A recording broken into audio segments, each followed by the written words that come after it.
The only way it gets better for you is when you get better. Let me give you the 4 major lessons in life to learn. Here's 4 majors. It's good to study the majors. In our weekend seminar we teach. Some people don't do well because they major in minor things. You've got to be on the lookout. At the end of every week, end of every month, you've got to check, make sure you're not spending major time on minor things. We go through that whole series. Majors and minors. Now, let me give you 2 phrases before we get to the 4 majors. This will set it up and you'll see where I'm going. 2 key phrases for your note. Here's the first one. Life and business is like the changing seasons. That's the first phrase. Life and business is like the changing seasons. One of the best ways to describe life, it's like the season. Frank Sinatra sings, life is like the seasons. Now here's the second phrase, very important. You cannot change the seasons, but you can change yourself. You can't change the seasons, but you can change yourself. And see, that's how life gets better for you, not by chance, but by change. Now, here's the 4 major lessons in life to learn. I've got my first book finished, came out a couple of weeks ago. This is in it, the 4 major lessons in life to learn. Here they are. Number 1, learn how to handle the winters. That's lesson 1. They come right after falls with regularity. Some are long and some are short and some are hard and some are easy, but they keep coming. You must learn to handle the nights. They come right after days. You must learn to handle difficulty. It comes right after opportunity. You must learn to handle recessions. They always follow progressions. For the last 6,000, see, it isn't going to change. The lesson you must learn is how to handle it. And there's all kinds of winters, right? The winter when you can't figure it out. The winter when it all goes smash. The winter when it turns belly up. The winter when it won't work, when you've run out of money and you've got a broken heart. See, those are winter times. There's all kinds. Economic winters, social winters, personal winters. When your heart is smashed in 1,000 pieces and the nights are unusually long, your prayers seem to go no higher than your head. It's wintertime. Barbra Streisand sings, "It used to be so natural to talk about forever, but used to be's don't count anymore. They just lay on the floor till we sweep them away. You don't sing me love song, and you don't say you need me, and you don't bring me flowers anymore." A song of winter. But see, the disappointments come. Those are normal. That's part of life. But the question is, how do you handle it? How do you handle the coming winters and the disappointments and the downtimes? Well, you can't get rid of January by tearing it off the calendar. But here's what you can do. You can get stronger, you can get wiser, and you can get better. The winters won't change, but you can. And that's how life changes for you. See, before I understood when it was winter, I used to wish it was summer. I didn't understand. When it was hard, I used to wish it was easy. I didn't know. And then Mr. Schoaf gave me a part of his very unique philosophy when he said, "Don't wish it was easier, wish you were better." See, that triggered my whole life change. Don't wish for less problems, wish for more skills. Don't wish for less challenge, wish for more wisdom. That's the key. So that's lesson 1, learn how to handle the winters. Here's lesson 2, learn how to take advantage of the spring. That's the second one. Spring is called opportunity. And spring follows winter. What a great place for it. If you were going to put it somewhere, that'd be the place to put it, right after winter. And pray tell, how often does spring follow winter? Every year with regularity, 6,000. You can almost count on it. See, opportunity always comes. Days follow nights. Isn't that terrific? Opportunity follows difficulty. But here's what you must learn to do. Underline these 2 words in that key phrase. Take advantage. Underline those 2. You must learn to take advantage of the spring. See, just because spring rolls around is no sign you're going to look good come fall. You gotta do something with it. In fact, you have to get good at one of 2 things in life. Planting in the spring or begging in the fall. Or get somebody to do it for you. See, those are about the only alternatives. Now here's what else you must do. Take advantage of the springs quickly, because there's only a few. Just a handful of springs have been handed to each of us. They don't come forever. Life is fairly brief. So you got to read every book you can get your hands on what to do with your springs while they're here. And take advantage, they soon run out. The Beatles wrote, "Life is so short." And for John Lennon, it was extra short. But life is brief. Elton John sings, "She lived her life like a candle in the wind." It's brief. So whatever you're going to do with your life, you got to get at it. Don't just let the springs pass. Here's the 3rd major lesson in life to learn. Learn how to protect your crops all summer. You got to take care of what you start. Sure enough, as soon as you've planted your garden in the spring, the busy bugs and the noxious weeds are out to take it. And here's the next bit of truth. They will take it unless you prevent it. And that's the 3rd major skill to learn. You've got to learn to prevent the intruder from taking all the good you start. It's one of the challenges. Here's 2 key phrases under number 3. First one, all good will be attacked on this planet. Maybe not the next one we get to, but on this one, all good will be attacked. Every garden will be invaded. Not to think so is naive. And here's the second phrase. All values must be defended. Political values, social values, community values, family values, marriage values, friendship values, business values. Every garden must be tended all summer. 3rd major lesson. Now here's number 4. 4th major lesson in life to learn. Learn how to reap in the fall without complaint. Learn to reap come harvest time without complaint. Take full responsibility for what happens to you. It's one of the highest forms of human maturity, accepting full responsibility. It's the day you know you've passed from childhood to adulthood, the day you accept full responsibility. And another note, learn to reap in the fall without apology. Without apology if you do well, and without complaint if you don't. That's maturity. I used to have that long list of reasons why I wasn't doing well. To explain. You got to explain, right? Otherwise you're going to look bad. I used to have this funny list called Reasons for Not Looking Good. I used to blame the government. I mean, you can believe that or not. It was at the top of my list. I had a lecture second to none. The government. That was on my list. I used to blame taxes. Look what you got left after they take everything. And they expect you to do well. That was on my list there. Prices, that one's easy, right? You walk into the supermarket with $20, come out with a little half bag. So I had that on my list. I used to blame the weather. I blamed the traffic. I used to blame my car. I blamed the manufacturers. I used to blame the company. I blamed company policy. I used to blame the training program. I blamed my negative relatives. They were always putting me down. I blamed my cynical neighbors. They're just selfish, looking out for themselves. Won't loan you money? They were on my list. I used to blame the economy.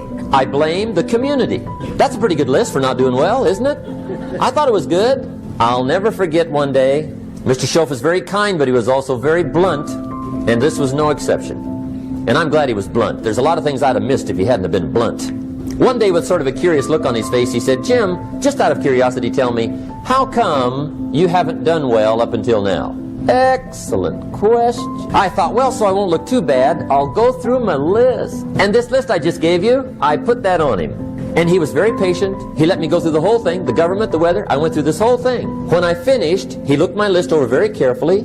He said, "Mr. Rohn, big problem with your list. You ain't on it." How brilliant. When I went to work for him a few months later, I learned very quickly to tear up my list, reasons for not doing well, and I threw it away. And I got me a fresh piece of paper, and I put one word on it: me. Information is the key. Learning is the beginning of wealth.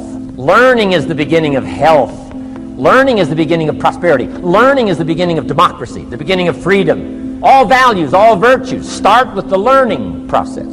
So don't be lazy in learning. Don't be lazy in gathering the library that'll teach you and instruct you. And I got that book, Think and Grow Rich.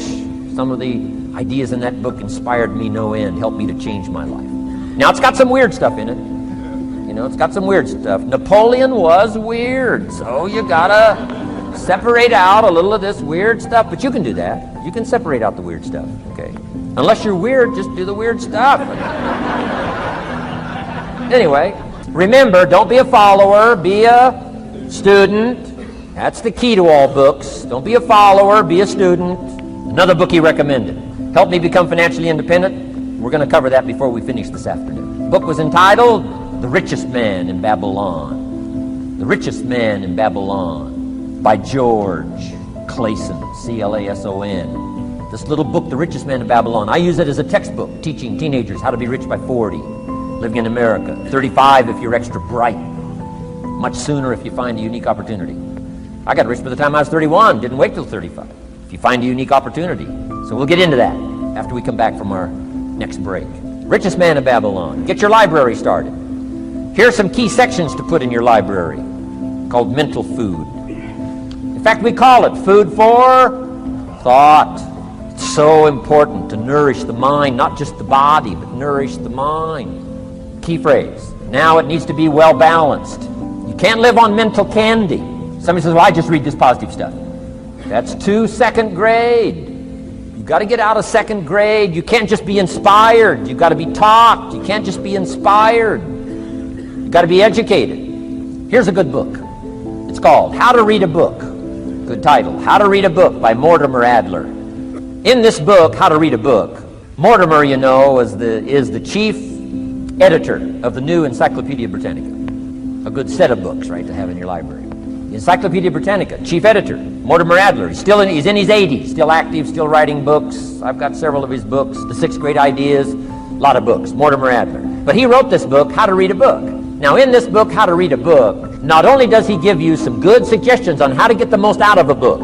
It's one thing to read it, it's another thing to get the best out of it. He'll give you some techniques on how to get the best out of a book. It's very good. But here's what's also in his book, How to Read a Book, a list of what he calls the best writings ever written. The best writings ever written. I've used it as a centerpiece for my library. So I'm just asking you, take a look. If it suits you, fine. If it doesn't suit you, hey, keep looking till you find something to suit you. But well balanced. Let me give you some of that balance. Number one, history. We've all got to have a sense of history. American history, national history, international history, family history, political history. We all need a sense of history. Shortest history lesson. Opportunity mixed with difficulty. No matter how far back you go, 1,000 years ago, 2,000 years ago, 3,000, 4,000 years ago, I'm telling you, it all reads the same. Once you understand the thread that it isn't going to change, then what's going to change for my life? Answer, looks like I'm going to have to change. History helps us to understand how it is, what there is to work with, seed, soil, sunshine, rain, and what human beings have done with it in the past. And how many of them have, like I did by age 25, they have messed up. That's what history's for. Be a good student of history. Here's a good book, Lessons of History by Durant. Lessons of History by Durant. This little book is only 100 pages, but I'm telling you, it's so well written, you'll be intrigued, as I was. This little book, Lessons of History by Durant. Next is philosophy. Durant also wrote a good book on philosophy. The Story of Philosophy. It's got a good rundown of the key philosophers of the last several hundred years, what they taught and some of the lives they lived. You might find it a little difficult, but hey, you can't just read the easy stuff. Key phrase to add here in parentheses, don't just read the easy stuff. You won't grow, you won't change, you won't develop. Tackle the more difficult stuff. Next, novels. Novels are good. Sometimes an intriguing story keeps our attention so that the author can weave in the philosophy he or she is trying to get across. Ayn Rand was probably better at that than anybody else I could possibly think of. Atlas Shrugged, some of those towering novels. The novel kept us intrigued, but guess what she was doing all the time? Feeding us her philosophy, feeding us her philosophy. Now, whether you agreed with her philosophy or not, you had to admit she was really good at getting it out there, weaving it through the story, in the dialogue and in the speeches and in the text. Fabulous. Novels. Novels are good. Now, here's a little personal advice. Skip the trash. Someone says, well, sometimes you can find something valuable in a trashy novel. I wouldn't go through it to find it. You can find a crust of bread in a garbage can, but I wouldn't go through it. Number one, you don't need the reputation. So, not enough time to read the brilliant stuff, the good stuff. Skip the trash, really. My personal advice on personal development, becoming more valuable than you are. Next is biographies and autobiographies, the stories of successful people, unsuccessful people. There's some dramatic stuff. Right. Over the last 100 years, it's been written, biographies and autobiographies. Here's one of the best, the Bible. The Bible is a unique book because it's got a list of human stories on one side of the ledger, another list of human stories on the other side of the ledger. One's called examples, and the other's called warnings. And here's what we've got to have on biographies and autobiographies, both warnings and examples. In the Bible, the examples. The Bible says, look at these people's lives, follow them. Follow their philosophy, follow their advice. Then we got the warnings, right? Don't do what these people did. They messed up their life and threw their life away. Vitally important, both sides of the scenario. Now, if your life story ever gets in one of those books, make sure they use it as an example, not a warning. Also, we need balance, both sides, balance, good and evil. Biographies, autobiographies. You need a book on Gandhi. You need a book on Hitler. One to illustrate how high a human being can go, and the other one to illustrate what?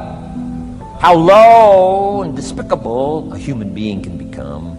We need both sides of the scenario. Most of you lack the skills to sell your vision with clarity because you don't practice, and the travesty really is because you don't believe enough in it. You just don't. And if what you're trying to finance isn't your dream, isn't your vision, I mean, the banker or the person on the other side of the table sees through it clearly. They know just absolutely, definitively.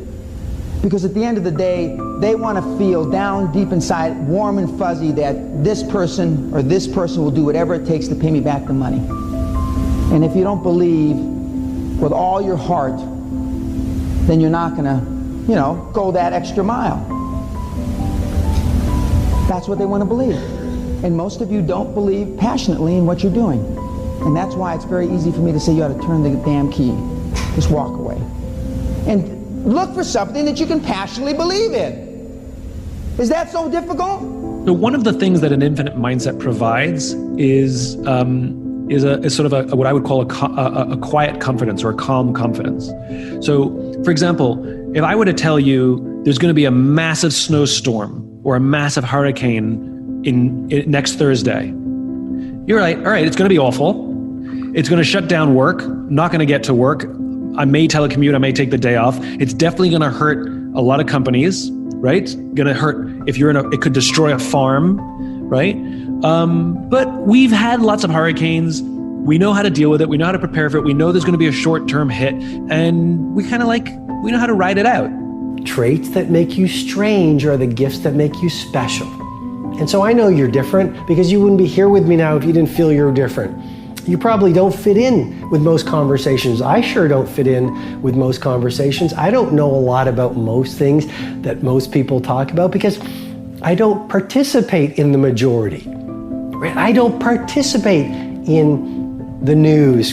I don't like to gossip. I like to encourage people versus diminish people. I like to be productive versus busy.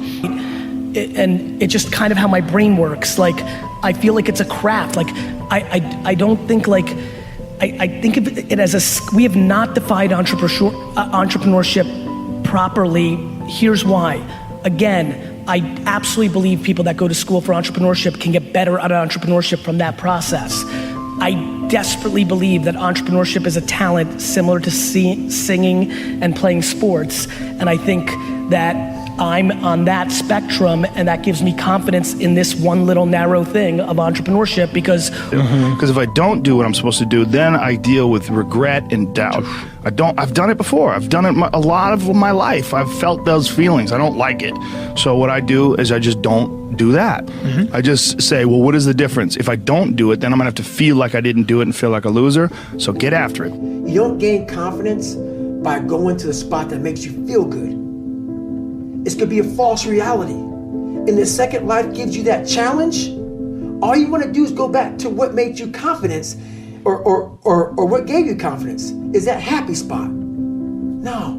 What gives you confidence, what gave me confidence was spending years at a kitchen table trying to learn how to read and write on my own. Realizing I can't learn the way you learn. I can't. And what you expect from the world is surely gonna hurt you. So here's an assignment for you. For the next 40 days, every morning you are to write 40 statements of I am. I am love.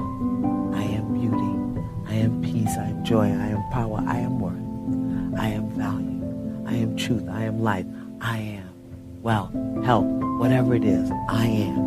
And write it as a noun, not as a verb. But I can learn. What gives you confidence, not being afraid, is overcoming the fear. I used to stutter severely bad. So right now, I don't know how many people are gonna watch this. You know what gives me confidence? Is knowing I no longer care if I sit here and start stuttering to you. Yeah. That's what gives me confidence, is facing these things, overcoming them. And maybe not overcoming them every day, but facing them. And facing them and facing them. Pretty soon like this, you know what, man, this is where it's at. It's not in that comfort zone. It's in the discomfort zone.